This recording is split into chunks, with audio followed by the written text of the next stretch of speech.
안녕하세, you, 안녕하세요, hey you, it's Natalia, and welcome back to the channel that says it's best to encourage you to believe in your ability to learn Korean. So back in July, I uploaded this video where I basically outlined my 5-month study plan for preparing for the topic 2 to get a score of 4, or an upper intermediate score. Ba-bang! And if you watched one of my recent videos, you know that I took it but I didn't take it. Whatever that's supposed to mean, right? Well, I did spend a lot of time preparing for this exam. A lot of time, a lot of money, a lot of resources were purchased, a lot of brain power was used. So I wanted to share with you how I spent the last 30 days before the exam or leading up to the exam studying. What? I want to share with you how I spent the last... No, wait. I want to share with you how I spent the 30 days leading up to the exam. Oh, wait. I want... Forget it, we're done. Anyway, let's jump into the video. Go.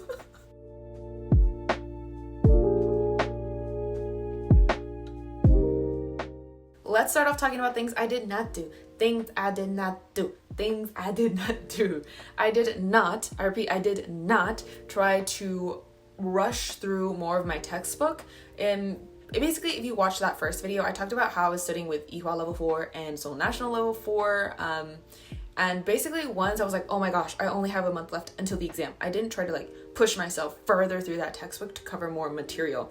So about a month before the test, I think my iTalki teacher and I had only worked through chapter 4 and had just begun starting chapter 5 of my Seoul National book, which if you are familiar with that book, you'll know that's only 25% of the level. And I didn't try to like, oh my gosh, I'm gonna book more classes with her so I can like finish this, and I didn't try to like learn more through self-study. I was like, we done. No more new grammar, no more new proverbs, no more new idioms, nothing. Stop yourself. I was like, this is good. This is fine. I am just gonna like solidify what I know. The second thing that I did not do is I did not try to use all the resources that I had started with at the beginning of my study plan all the way until the final moments before the test. No. So if you've seen that video, you know that there were a lot of resources that I was studying with, and while they were all lovely and they really helped me improve, when it comes to the topic, not all resources are created equal. And if you've taken the topic, you'll know what I'm talking about. If you haven't taken one, I highly suggest you get one online and just like work through it, and you'll know what I mean almost immediately. But basically, there are some resources that are better for the topic in terms of vocabulary and question like preparation stuff than others. And so when it came down to the last 30 days, I really tried to decide, okay, what resources are going to help me the most, which ones are the most effective in preparing for the exam. Moving on to things I did do. The number one thing that I did, that I spent my time, my money, my brain power, and that I highly recommend you guys do if you're trying to get a high score on this exam. Like if you are serious about this exam and doing well, I really think you need to do this. And this video is not sponsored, wish it was, but it's not. And that is an iTalki tutor and take topic prep classes. Yes. Literally guys, I thought the writing section was hard, and then I started taking topic prep classes with my sensing name, and now I'm like, this is easy. What the heck? So I highly recommend it. So in terms of how often I was meeting my teacher for the month of September, so I guess 2.5 months before the exam, the month of September I was meeting with her once a week for topic prep, and then in October I was meeting with her twice a week, and then that last 2 weeks leading up to the exam, those weeks in November, I was meeting with her 3 to 4 times a week. And yes, I know it's a lot, but honestly it's worth every penny. Even though I didn't get to take the exam, it was worth every penny because I learned so much, and it's stuff that's just gonna help me on the next topic. So if you're not familiar with the writing section, honestly, in my personal opinion, that is the hardest section to improve when you're self-studying. So I needed help. I needed the feedback. And honestly, I got so much more than that. I got test-taking strategies. She told me what grammar points tend to like show up on the fill-in-the-blank questions for the writing section. She gave me vocabulary that I needed to be using for the graph section, like stuff that like I don't think I would have known by myself if I was self-studying. I'll put an affiliate link in the description box. You'll get $10 for your first lesson, and I'll get $10 for my next lesson. Yes, you don't have to use it. You can go sign up by yourself if you'd like to do that. The second thing that I did that you guys can do too for free, because I know I just hit you with that big bill with the first one, is use past papers and take them like they're the real test. So every Saturday in that like month leading up to the exam, I was taking a full test. Literally those 3.5 hours, I was just taking the exam. And although I hated my Saturdays because I knew it meant I had to take a topic test paper, it really, really helped. So the first reason I was doing this was because stamina. I am not used to focusing intensely on something for 3 to 3.5 hours. I'm just not used to it. Like, this isn't a situation where you can go and be like, I'm sorry, what was that? Can you repeat that? Hold up, what? I wasn't listening. Like, no, you need to literally on the listening section, you need to focus. You can't lose your focus for a second because they're not going to repeat half the test. And then for the writing and reading sections, your proctor may or may not tell you how much time you have left. Some test proctors will say, hey, you have 30 minutes left. Hey, you have 10 minutes left. And other proctors will just say, begin. Give me your test paper. The time has ended. Like you have to be able to mentally kind of like measure where you are or carry your watch with you, but you have to like have an idea of how quickly you should be working through the problems. And it really, really helps with that. And then the third reason is vocabulary repeats itself. So although I was preparing for this exam with topic prep resources and regular Korean learning resources like textbooks and stuff, there were still words that I didn't know when I went to the exam that I really should have known. So when I was taking these test papers, there were words, I think there was maybe 10 to 15 words that kept repeating on the exam where I was like, I've seen this word 5 times already. What does it mean and why don't I know it? Just imagine like the score jump for these words that tend to repeat themselves over and over again throughout the same exam, on every exam. I know that my grammar made no sense, but like I knew these words, I was definitely gonna get a higher score because they're shown up on every single exam multiple times. So that I highly, highly recommend doing that. And tip for you, if you can't afford a tutor, look at the writing section from a past paper, try it out, and then look at the answer key. So they will give model answers for the writing. And especially for the graph question, you can go in there and see the type of vocabulary that is used in all the model answers. And you can learn the structure and the expressions that way if you can't get a tutor to like give you feedback on your essay. Pro tip, guys. Pro tip.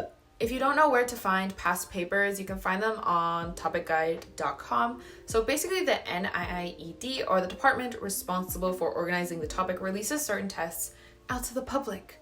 I assume for study purposes. I don't know. But basically, topicguide.com just like takes them and makes them really, really easy to access for those of us who don't want to like navigate this government website.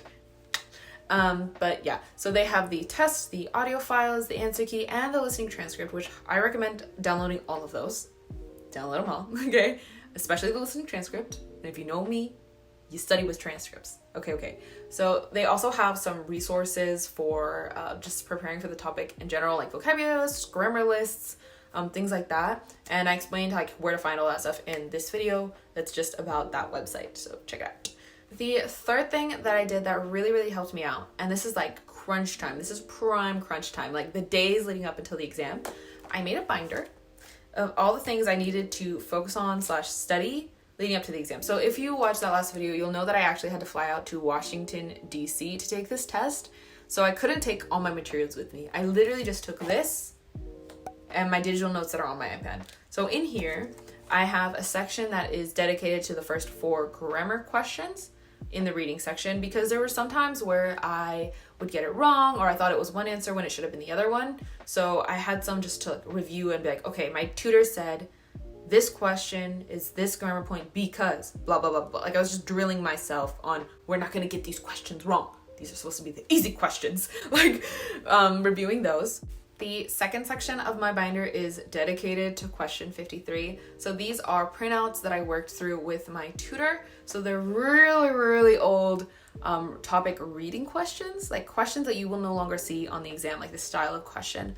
But we were working through them because the writing in this reading section is actually how you're supposed to write your response to question 53 in the current writing section.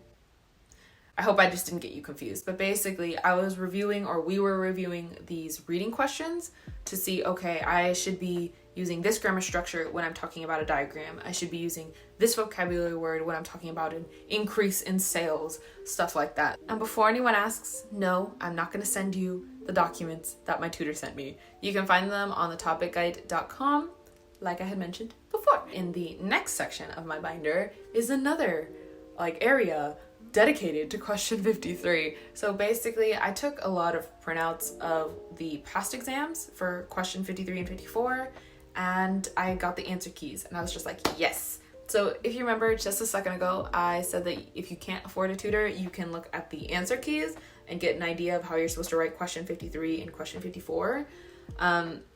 Although I had worked through the majority of these questions with my tutor already, I'd written them out, gotten feedback and all that, I still wanted to look like, okay, this is what the NIIED says that my answer is supposed to look like. And I was just reviewing those leading up to the exam because, to be honest, during crunch time, I get really nervous and suddenly I forget things that I had a solid knowledge of. So it was just more than learning, it was just a calming, reducing my anxiety section. The last section of my binder is just notes that I took on my iPad for quick reference. So I took some notes on some grammar structures that I was always messing up the particle on, as well as some connecting words. So if I wanted to see 5 ways to say the word however in Korean, I had a list. Or if I wanted 3 ways to write and next, first of all, second of all, moreover, finally, the words like that connect your writing. I just have them listed out there for quick reference in case I get nervous before going into the exam. Or if I were to get nervous because test is already passed. So yes. The fourth thing that I did during these last 30 days was study as much vocabulary as possible. Literally, if I were to sum up these 30 days, it'd be I took a lot of past exams and got feedback, and I learned a ton of vocabulary. So much vocabulary. Oh my goodness. So if you follow my study routine and you do all those past papers, you'll notice that your scores fluctuate a lot depending on what vocabulary shows up on the exam. There were times where I'd be wow, I got over 70 points on this test. And then I'd take another section the next week and I'd be why do I only have a 50? That's 20 points. That's almost a whole level on the topic. And it was just because of vocabulary. You need to know as many words as possible going into this exam. Literally, I've never been so stressed about vocabulary in my life. My 2 sources for learning vocabulary in the last few days were this book, TOPIK in 30 Days. Tip, do not wait until the last 30 days to use this book. I spent months studying this book and I still didn't finish it. So learn the words out of this book, especially if you're trying to go for topic 3, because it'll have a lot of words that you probably haven't encountered yet in your resources. As someone who was studying for topic 4, I want to say I knew 60% of the words in this book, but those last 30% made a difference. Or they would have made a difference if I got to take the test. But anyway, use this. And the other book that I used a lot was this one. So Generation Gap, I talk about this book a lot. It's cultural essays for upper intermediate through advanced learners. And this had a lot of topic 4 and topic 5 vocabulary in it, a lot. And it made it really easy to learn because since it's a lot of reading, you learn the words in context, and so it's really easy to remember them.